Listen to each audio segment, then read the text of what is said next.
It's a great day. My name is Che Brown, the Happy Entrepreneur, and welcome to the Happy Entrepreneur Show, the #1 business development and revenue-focused late-night show in the country where we are on a mission.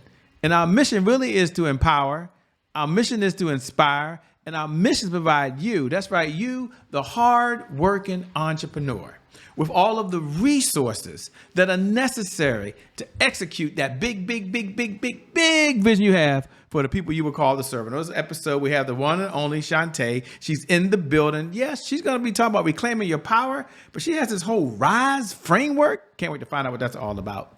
What's going on, Shawnte? How you doing today? I am good. How are you? We are moving in the fast lane. We got the pedal to the metal, and I'm so excited to be here. Thank you for being here, and thank all of the viewers for tuning in, by the way. You have a lot of choices, and you choose to be with us today, so thank you very much. Before we get started, they're looking below, and they'll be able to read your bio and see how famous you are later, and they'll be able to Google you and check you out and all that. But before they do that, you talk about reclaiming your power. I'm just curious, why are people struggling to reclaim their power these days when they can go to AI and say, what are the steps I need to do to reclaim my power? And AI tells them. They can watch a YouTube video and get motivated on any given day with inspiration, but yet they're still struggling. What's going on? Yeah, so that's a very interesting question on what's going on, because we do have so many resources that are available that folks can access at their fingertips. But what I will say is what's going on is that despite having all of the resources, people still need to understand for themselves who they are. It's really about authenticity. And when I think about power and position and people in their careers, it's really about how are they setting themselves up for success. Oftentimes, what I have found is that people will get in the way of their own progress, sometimes unknowingly. And that is what's causing folks to lose their power, so to speak. And that happens in different ways. So say, for instance, I mostly focus on female professionals and working with them on helping them to understand their own power and position in the workplace. And what happens sometimes is that we have high-powered women in these corporate environments who find themselves shrinking back from their power and what it is that they really can contribute in the organization. So they do this by not speaking up in meetings, not promoting themselves, not really activating that political savviness, because sometimes people feel like political savvy is a bad word or a bad phrase, and it really isn't. It's about how you leverage what it is that you have been doing and connecting with the right people in order to get the visibility that you need. And I don't believe that AI and all these other tools can really help you to do that the way connecting with another human being can do. I love that. And we're going to get to your backstory in a moment so people can understand, who you are and where you come from. I know someone's cooking dinner right now and thinking, hey, Shay, I like what I'm hearing, but I don't know this person. Someone else may be listening to the podcast right now. Thank you if you are, by the way. We're going to get to that, so you don't have to worry about trying to go find it and read it. But you also have another side here about this be bold. And I think it's in harmony with reclaiming your power. What does be bold mean these days in the workspace environment? Yeah, so Be Bold Enterprises is the business that I started back in 2016 when I wrote my first book, I Have Talents and I'm Not Afraid to Use Them. And when I think about being bold, it's about we all have gifts and talents that God has blessed us with. And when it comes to being bold, it's about just really getting out there. And as I stated earlier, being your authentic self. When I think about my own values, I have 5 things that drive me. And when I think about being bold, this is what really resonates with me. First is faith, then it's respect. Then it's authenticity. And I think authenticity is really big because where we are today, some people shy away from really being their authentic selves. And then we move into empowered living. and then fulfillment. So for me, bold living is really understanding my values and being able to live out my values. And when I work with my clients, it's about understanding, what are your values? What are your values? What do you value? And taking that and being able to boldly live out those values and your associated vision. That is what Be Bold is to me. I love it. And we're going to get into RIS, what that means, R.I.S.E framework in a moment. And we're going to get to your backstory later. I promise you, hang in there. She's going to tell you who she is and how she got to where she is. But I'm curious, what do you say to the person? Because a number of folks that listen, they're dualpreneurs. They work full-time jobs. They're full-time entrepreneurs. They're making a difference in the world. And they might want to know, Shay, what's her view on the world of trying to reclaim your power, trying to be bold without feeling like you're taking away from other folks? And what I mean by that in context is some folks on here, they want you to know that they are a full-time worker and a full-time entrepreneur. Someone else is raising their hand and saying, I'm a dad or a mom, and I've got a husband or a wife or a significant other I got to take care of. Someone else is saying, look, Shay, let her know I have kids and my kids have a schedule and I've got to adhere to that. Someone else is like me. They're a caregiver. They're folks that depend on them to make sure that they have their wellness. And they're like, man, what does she say to me, Shay, so I can make sure I'm taking care of myself without feeling guilty? Are there any suggestions or advice that you give to that person that's watching right now?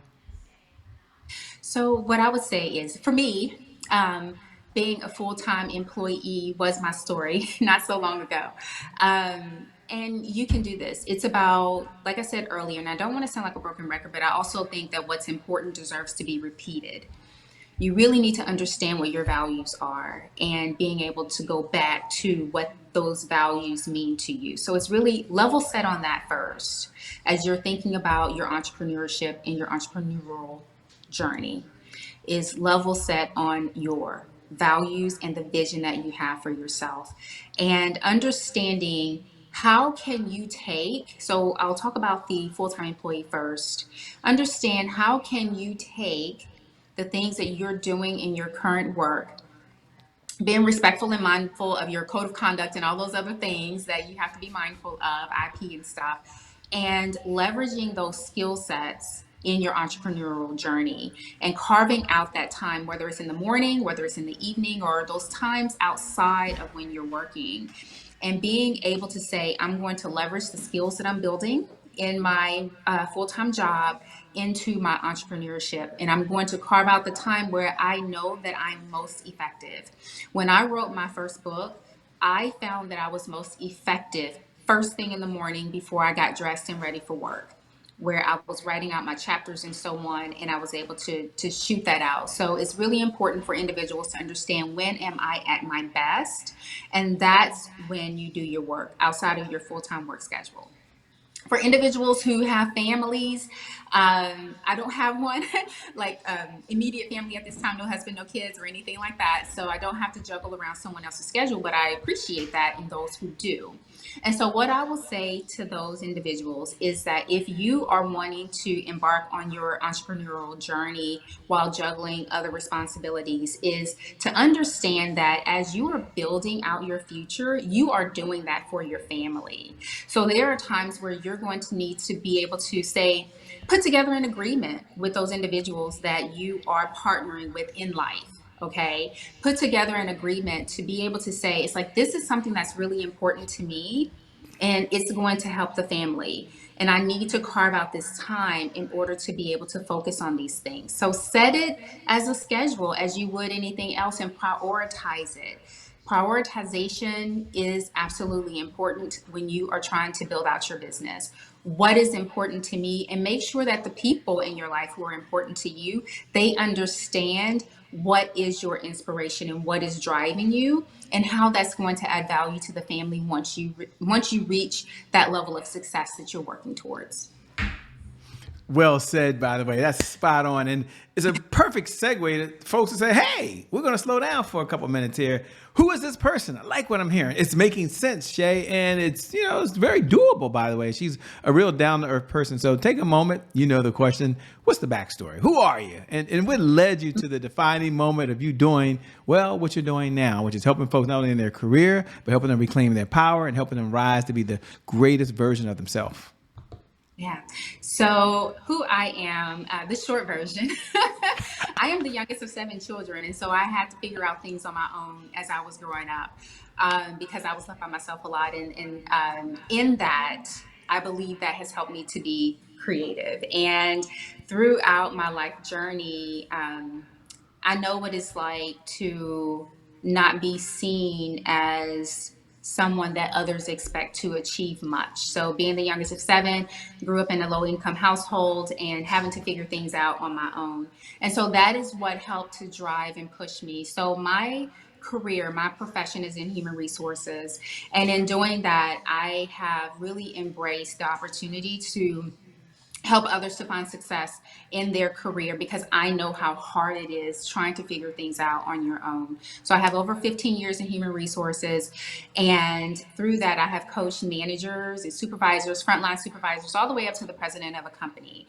And what having been in human resources has done for me and helps me to be more effective as a coach from a career development perspective is that I have been on the inside with those conversations on the decisions, in hearing rather, and directing and guiding those decisions that those leaders are making when it comes to their talent on their team and the individuals that they're looking to promote, the individuals that they're looking to give the pay increases to, the projects to, and so on. So I have that inside knowledge on what those things are that those decision makers are making their decisions based on. And so, as a career success strategist and empowerment coach, I take the things that I've learned in my career and the things that I've experienced myself. As I stated, I've had to figure things out on my own. I take those learnings and I impart that knowledge onto my clients so that they don't have to learn everything the hard way. And so I am also the author of I Have Talents and I'm Not Afraid to Use Them, which is based on or inspired by, I will say, the parable of the talents, which is one of my most favorite parables that there is in the Bible. And it's really intended to motivate and inspire individuals to say, I can do this and I'm not afraid to go out and do this, do whatever that this is for them. And so, that's the short, quick, and dirty version of who I am and my background. And as a coach, I just continue to do those things. So, same things, motivating and encouraging individuals to really lean into their talents and really lean into what it is that is within them, those innate abilities that they have, as well as the things that they are passionate about, and really charge forward and go after those things because we all deserve to experience a life that is fulfilled. And as you were saying that, um, and you're being so authentic with us, it's a good time, I believe, to talk about this Rise Network framework. I mean, I know you've seen it on the image. Some of you may have seen it on the title. If you're watching on one of the streaming platforms right now, you might be, Shay, what is R.I.S.E network, a framework? So number one, what is it? And number two-part question, ladies and gentlemen, she can handle it. Number two, how does it help those folks that are out there that are watching right now? I mean, I think this is very important. This is like part of your foundation. I mean, I think this is like the crux of what you do. So talk about the Rise Network. Yeah, the RISE framework. I mean, Rise framework. I keep saying network framework. Yes, the RISE framework. So the R in RISE is really about reflection. And this is thinking back to where have you been? So sometimes when people are looking to move forward and to achieve new things and so on, they don't pause long enough to really think about where have I been? What did I learn from those experiences that I've had? So that's the R is reflection. The I is inspiration. Where is it that you want to go? Why do you want to go to that place? What does it mean to you? So it's that inspiration space. And then excuse me, the S is strengths. So this is about what's in your toolbox. What do you have in your toolbox? And sometimes what's in your toolbox are tools that you haven't used in a really long time or that you don't know how to use. And so it's about how do you pull out those strengths? And you may say, well, how can you not know how to use your strengths if they're yours? It's something that you haven't tapped into yet. then you don't know how to use those quite right now. And then the E is empowerment. So what I do, it leads back to that space of empowerment, and it is about what is it you're going to do now? What are you going to do next? Because despite whatever it is that you're trying to achieve in your life, it's not about what someone else is doing. It's about what you are doing, because you own this. You own your life. And it is important for you to be intentional about the things that you are doing as you are traveling this life's journey. I love how you say you own it. I love how you say you're responsible. I love how you say it's up to you. You're giving them the information, but the transformation comes from them. Spot on. I love it, by the way. And I think it's a great segue to a segment we have here called Today is My January 1st. Now, for those folks that tune in every night at 11 p.m. Eastern Standard Time, you already know what we're about to do, by the way. In fact, you might even wait for this very moment each night to be able to say those magical words. Today is my January 1st. Happy New Year to you, by the way. I love saying that.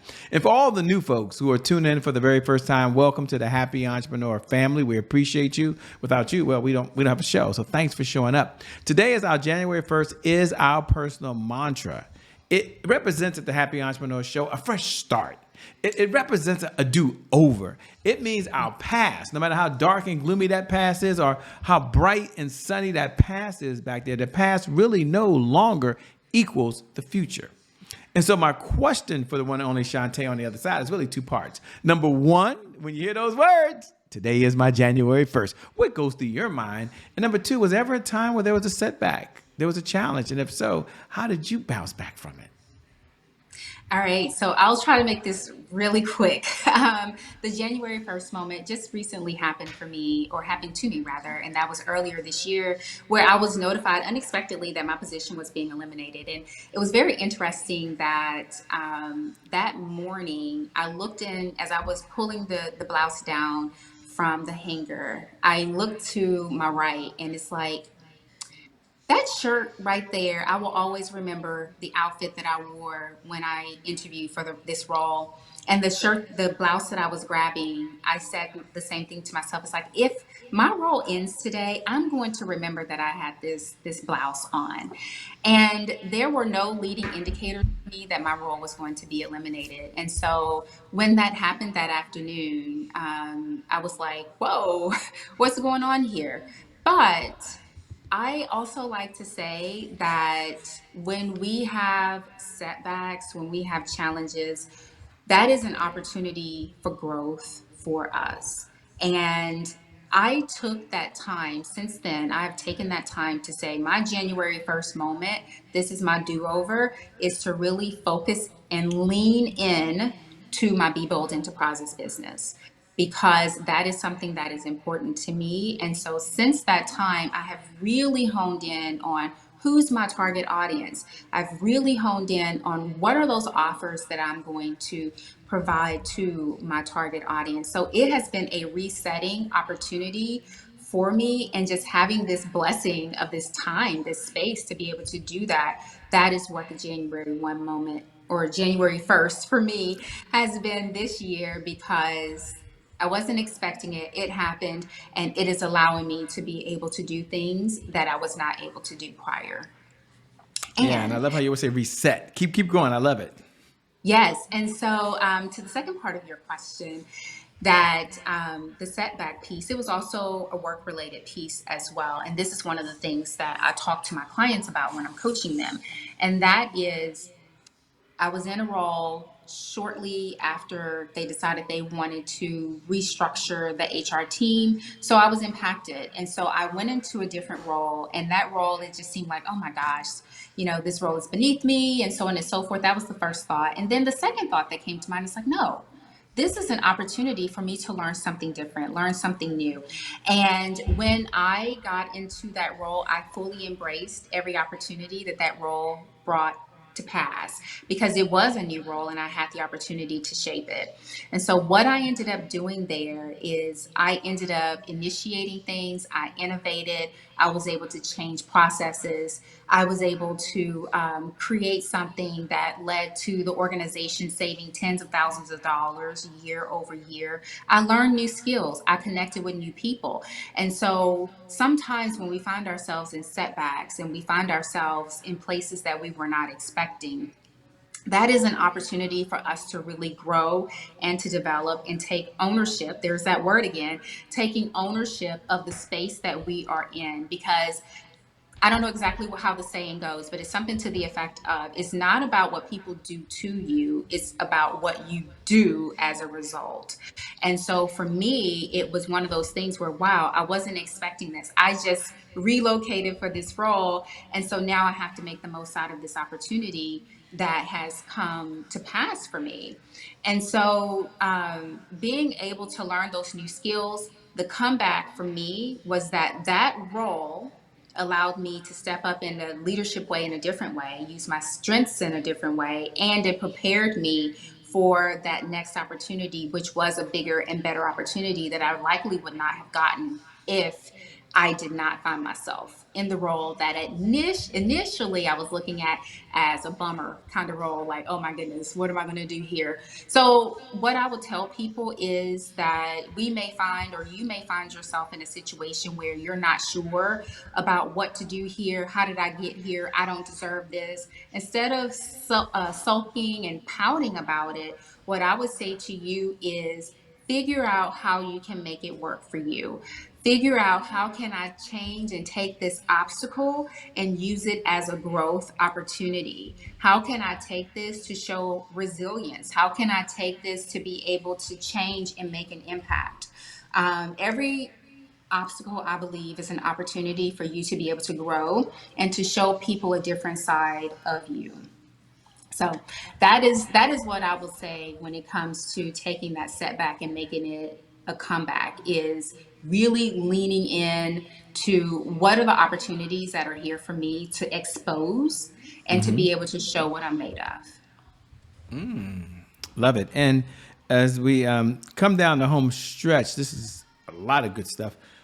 Two-part question. First, what do you do for fun? I mean, when you're just not out saving the world, helping people in their careers, helping them reclaim their life, get their power back, like what's relaxation look like for you these days? I like to travel. I love to read. Um, Travel where? and And you can't just leave us hanging. Ladies and gentlemen, I'm not going to let her leave you hanging. Don't worry. She likes to travel. You got to give us at least one place she likes to travel. She can't just leave us hanging. I love to travel. But everybody's like, where? You just can't just leave us hanging. So, on a whim last year, I just decided I wanted to go to New Zealand. And so, at On the a end of, whim. yeah, I went to New Zealand. I went to the North Island. Um, and it was such a rewarding experience just being able to go there. That's their summertime, by the way. Being able to go there and to relax. And I even drove on the opposite side of the road. Oh my So God. that was a first for me. And it's like everything was so spread out. And it's like either I'm going to be spending a lot of money on taxis and so on, Yeah. or I'm going to get inside of a vehicle and I'm going to drive. And that is what I did. I got out there and I drove. But yeah, going to New Zealand. But I'm also a cruiser. I like to cruise and go and be on the water and just I just love it. I write a lot when I cruise. People are like, "Oh my gosh, you should be having more fun." But for me, fun is writing and getting the things that I have in my head, getting those out, and being able to figure out how can I use that to help elevate other people. So that's my idea. All right, I love it, man. I love it. It's good to be able to do that. As we come down the home stretch, a two-part question. Number one, what type of clients are you looking to work with these days? I'm not sure if your firm's taking on any clients, so we'd like to know that. And number two, how can folks best connect with you? Like, where should they go? Where should they find you on the website? How can they, follow you? Like, what should they do now that they're watching? So, the types of clients that I work with, so my target audience are professional women who are stuck in their careers. They're stuck, whether they're being overlooked, or they are in a place where it's like, hey, I want to move up, but I don't know how. So it's those professional women who are high performing, results oriented, and they are trying to figure out how to get to that next level of success for them, but they just don't know how to do that. So that is my target audience. I do work with other people, but primarily it's those professional women. People can find me on Facebook at Be Bold Enterprises. So that is my business page, or you can connect with me on Facebook, Shawnte Jones. But my preference is to connect with me on Be Bold Enterprises, because that's where I am imparting most of the knowledge and inspiration and so on there. They can also go onto my website, which is thebebold.enterprises.com, and they can sign up on my mailing list. So those are the ways in which they can connect with me. Well, congratulations for all that you're doing. Thank you so much for being on the Happy Entrepreneur Show. You're certainly someone that knows how to reclaim your power. I got to watch that in the green room, ladies and gentlemen. She makes things happen. That's what's so cool. Y'all don't know that, but I know that. Like, no, she practiced what she preached. Thanks for being on the show. Can't wait to have you back again soon. Thank you, and hopefully no technical difficulties. So you have a good one. It was perfect. It was perfect. And thank you all for being, for watching, by the way. I never get tired of reminding you, every night, 11 p.m. Eastern Standard Time, no matter what's going on in your life, whether you're doing really, really well, you're going to that next level, or you've been hit with the punch that you never saw coming. The one thing I do believe is that today is your January 1st. And because of just that one reason, your best is still yet to come. Your best is yet to come. Your best is yet to come. With that being said, my name is Che Brown. I'm out. Thanks a lot, Shawnte. And we're going to see all of you guys, all of you on the other side. Peace. We're out of here. Bye-bye. All right. Bye.